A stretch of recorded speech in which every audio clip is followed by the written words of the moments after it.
Hello, good morning students. मैं बीबी यादव, आपका science teacher. बच्चों, आज विज्ञान का दूसरा पाठ प्रारंभ किया जाएगा। पाठ का नाम है पदार्थ एवं पदार्थ के समूह। बच्चों, आप अपने घर में, घर के बाहर, आसपास, विद्यालय में, विद्यालय के चारों तरफ विभिन्न प्रकार की वस्तुओं को देखते हैं, जिसमें कुछ सजीव वस्तुएं होती हैं, कुछ निर्जीव वस्तुएं होती हैं। कुछ वस्तुएं प्रकृति से अपने आप प्राप्त होती हैं और कुछ वस्तुओं को मनुष्य अपने हाथों द्वारा बनाता है। तो जो अपने आसपास की वस्तुएं आप देख रहे हैं, चाहे आप अपने घर में देख रहे हैं कि कापी किताब है, कुर्सी मेज है, कलम है, पेंसिल है, बर्तन है या टीवी है, तो या स्कूल में भी आप देखते हैं कि यहाँ पर भी बेंच लगा हुआ है और कापी किताब लाइब्रेरी में है और घंटा बजाने के लिए घंटी वहाँ पर है, बजाने के लिए हथौड़ी है और वो पीले रंग का पीतल का बड़ा सा जो घंटा रहता है और जिस पर कि हथौड़ी से मारते हैं तो घंटी की आवाज़ सुनाई देती है। कैमरा लगा हुआ है कमरों में। तो इस तरह से चाहे वह विद्यालय के अंदर है, चाहे वह घर के अंदर है या बाहर है, पेड़ पौधे हैं, विभिन्न प्रकार के जंतु हैं, तो ये सभी वस्तुएं आपको दिखाई देती हैं और हर वस्तु किसी न किसी पदार्थ की बनी हुई होती है। और पदार्थ जो होता है, जिसमें भार होता है, जो स्थान घेरता है और जिसे अपने ज्ञानेंद्रियों द्वारा हम एहसास करते हैं, महसूस करते हैं, उन सभी को हम क्या कहते हैं? पदार्थ कहते हैं। क्या कहते हैं? पदार्थ कहते हैं। वस्तुएं जितनी भी हैं सभी किसी न किसी पदार्थ की बनी होती हैं। पदार्थ क्या चीज़ है? पदार्थ वह है जो स्थान घेरता है और जिसमें भार होता है, जिसे अपने ज्ञानेंद्रियों द्वारा हम एहसास करते हैं। इनको हम क्या कहते हैं? पदार्थ कहते हैं। अब जो वस्तुएं आप देखते हैं वह भिन्न भिन्न पदार्थों की बनी हुई होती हैं। कुर्सी मेज है, लकड़ी का बना हुआ है, या साइकिल है, लोहे की बनी हुई है। घंटा है, वह पीतल का बना हुआ है। बोतल है तो वह प्लास्टिक पदार्थ की या कांच पदार्थ की बनी हुई है। इसी तरह से आप जो कपड़े पहन रहे हैं, ये भी एक पदार्थ है, पदार्थ का बना हुआ है। तो इस तरह से जितनी भी वस्तुएं आप देखते हैं वह भिन्न भिन्न पदार्थों की बनी हुई होती हैं। इसलिए पदार्थों की या वस्तुओं की जो हम पहचान करते हैं, उसके रंग, रूप, आकार तथा उपयोगिता के आधार पर उनकी हम पहचान करते हैं। अब बहुत सी वस्तुओं में आपस में समानता होती है और बहुत सी वस्तुओं में समानता नहीं होती है। तो उन वस्तुओं को हम उनके सामान्य लक्षणों के आधार पर अलग अलग समूहों में बांटते हैं और अलग अलग समूहों में बांटने की जो क्रिया होती है उसे हम वर्गीकरण कहते हैं। वस्तुओं को उनके सामान्य लक्षणों के आधार पर अलग अलग समूहों में बांटना वर्गीकरण कहलाता है। और वस्तुओं को यदि हम बाह्य संरचना के आधार पर वर्गीकरण करते हैं तो वह भौतिक वर्गीकरण कहलाता है।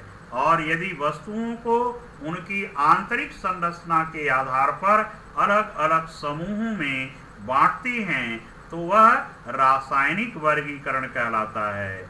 जैसे वस्तुओं को या पदार्थ को भौतिक वर्गीकरण के अनुसार ठोस, द्रव, गैस में वर्गीकृत करते हैं। और रासायनिक संरचना के आधार पर या रासायनिक वर्गीकरण के आधार पर उन्हें हम तत्व, यौगिक और मिश्रण में वर्गीकृत करते हैं। अतः वस्तुओं को उनके गुणों तथा उपयोगिता के आधार पर अलग अलग समूहों में बांटना वर्गीकरण कहलाता है। अब पदार्थों की या विभिन्न लक्षणों के आधार पर हम वस्तुओं का वर्गीकरण करते हैं। पदार्थ की अवस्था के आधार पर कितने तरह के होते हैं, या पदार्थ की अवस्थाएं कितनी होती हैं? 3 होती हैं। पदार्थ की मुख्य 3 अवस्थाएं होती हैं: ठोस, द्रव, गैस। ठोस, द्रव और गैस। ठोस, जैसे ठोस में लोहा, पीतल है, पत्थर है, पेंसिल है, कॉपी किताब है, ये सभी क्या है? ठोस है।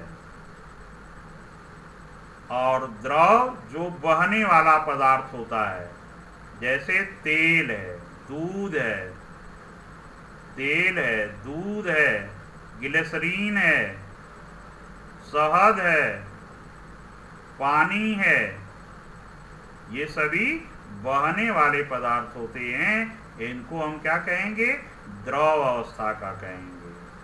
और गैस है जो धुआं की तरह वायु में उड़ रहा है, उसको हम क्या कहेंगे? गैस अवस्था में।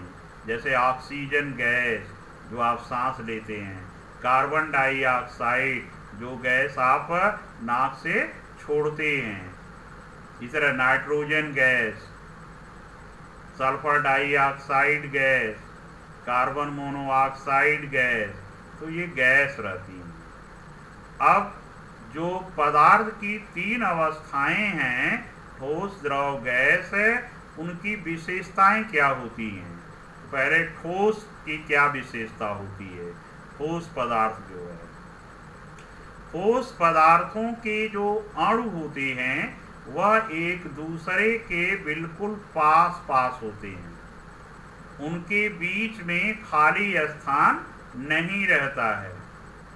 अतः उनके बीच लगने वाला आकर्षण बल अधिक होता है, जिससे वे अधिक मजबूती से एक दूसरे से बंधे रहते हैं। इसलिए उनका आकार और आयतन दोनों ही निश्चित होता है। ये बच्चों देखो चित्र में कि किस तरह से होगा। जैसे ये देखो बनाया गया, दिखाई दे रहा है। ठोस, ठोस के जैसे गोल गोल बाल जैसा हमने संरचना बनाया है, वह अणु है। क्या है उसके? अणु, क्योंकि पदार्थ किससे बना होता है? अणु से बना होता है। तो ये अणु हैं और ये अणु एक दूसरे से बिल्कुल पास पास हैं। जैसे कई बाल को सटा सटा कर रख दिया जाए, वैसी ही संरचना आपको ठोस में दिखाई दे रही है। तो पदार्थ के अणु एक दूसरे से बिल्कुल पास पास हैं। इनके बीच में खाली स्थान नहीं के बराबर है, इसलिए उनके बीच लगने वाला आकर्षण बल अधिक है। अतः वे एक दूसरे से अधिक मजबूती से बंधे हुए होते हैं। इसलिए इनका आकार और आयतन दोनों क्या रहता है? निश्चित रहता है। अब आइए देखिए द्रव पदार्थ। द्रव के देखिए अणु ठोस की अपेक्षा दूर दूर हैं। उनके बीच में थोड़ा खाली स्थान है, जिससे थोड़ा सा भी धक्का लगता है तो ये अणु इधर उधर हट जाते हैं, जिससे इनका जो आकार है वह बिगड़ जाता है, बदल जाता है। तो जब अणु दूर दूर हैं तो उनके बीच में खाली स्थान भी ज़्यादा है, लेकिन आकर्षण बल उनका कम है, जिससे थोड़ा सा धक्का लगने पर इनका आकार क्या होता है? बदल जाता है। और चूंकि एक सीमा के अंदर ही ये रह पाएंगे, इसलिए इनका आयतन निश्चित होता है, लेकिन इनका आकार अनिश्चित होता है। इन्हें जिस किसी बर्तन में डाला जाता है उस बर्तन का आकार ग्रहण कर लेते हैं। जैसे एक गिलास में आपने पानी भरा है तो वह गिलास के आकार का दिखाई दे रहा है, जैसी गिलास है वैसा पानी भी उसी आकार का दिखाई दे रहा है। लेकिन उस गिलास को के पानी को आपने कटोरी में बदल दिया, डाल दिया, तो वह कटोरी के आकार का हो गया, लेकिन पानी उतना ही रहेगा। उसे आपने थाली में डाल दिया तो थाली के आकार का फैल गया, मग में डाल दिया तो मग के आकार का हो गया। लेकिन जो पानी की जो मात्रा थी या आयतन, अगर आधा लीटर था पानी गिलास में, तो चाहे वह थाली में डालें और चाहे मग में डालें, चाहे कटोरी में डालें, हर जगह आधा लीटर ही रहेगा, लेकिन उसका आकार क्या करेगा, बदल जाएगा।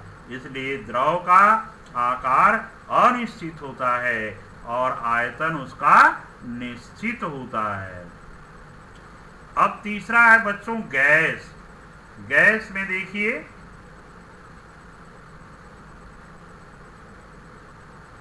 दिखाई दे रहा है, गैस के जो अणु हैं वह एक दूसरे से बहुत दूर दूर हैं। इनके बीच में खाली स्थान नगण्य के बराबर है, इसलिए आकर्षण बल भी इनके बीच में नहीं रह जाता है। ये चारों दिशाओं में इधर उधर गति करते रहते हैं, इसलिए इनका आकार और आयतन दोनों ही अनिश्चित होता है। ठीक है, समझ में आ रही है संरचना ये।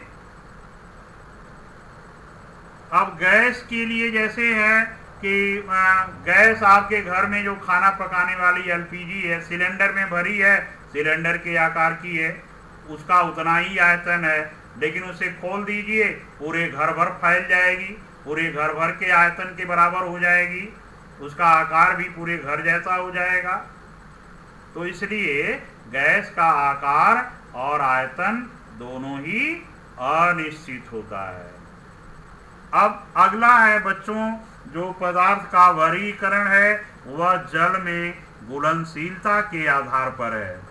किसमें? जल में घुलनशीलता के आधार पर। यानी जो पदार्थ जल में डालने पर घुल जाते हैं उनको घुलनशील पदार्थ कहते हैं। जैसे चीनी, नमक, ग्लूकोज, फिटकरी, चाक, ये ऐसे पदार्थ हैं जिन्हें आप पानी में डालेंगे तो क्या करेंगे? घुल जाएंगे। इनको हम घुलनशील पदार्थ कहते हैं। फिर है अघुलनशील पदार्थ। जो पदार्थ पानी में नहीं घुलते हैं उनको हम कहते हैं अघुलनशील पदार्थ। अब कुछ ऐसे पदार्थ हैं जो पानी में घुलनशील हैं लेकिन दूसरे द्रव में घुलनशील नहीं हैं। जैसे नमक है, पानी में डालेंगे घुल जाएगा, लेकिन मिट्टी के तेल में डालेंगे तो नहीं घुलेगा। तीसरा जो वर्गीकरण है बच्चों वह है जल के सापेक्ष भार के आधार पर। यानी बहुत सी वस्तुएं ऐसी हैं जो जल में डालने पर जल में डूब जाती हैं, और बहुत सी ऐसी वस्तुएं हैं जिन्हें जल में डालने पर वे जल पर तैरती रहती हैं। तो जो वस्तुएं जल के ऊपर तैरती रहती हैं वे जल से हल्की होती हैं। जैसे मिट्टी का तेल है, सरसों का तेल है, या पेट्रोल है, या लकड़ी का जो है सूखा टुकड़ा है, या प्लास्टिक है, ये सभी जल की सतह पर क्या करते रहेंगे? तैरते रहेंगे। तो इसलिए जल से हल्के हैं। और वे पदार्थ जो जल में डालने पर जल में डूब जाते हैं वे जल से भारी होते हैं। जैसे पत्थर का टुकड़ा है, लोहे का टुकड़ा है, कांच की गोली है, तो ये पदार्थ जल से क्या होते हैं? भारी होते हैं।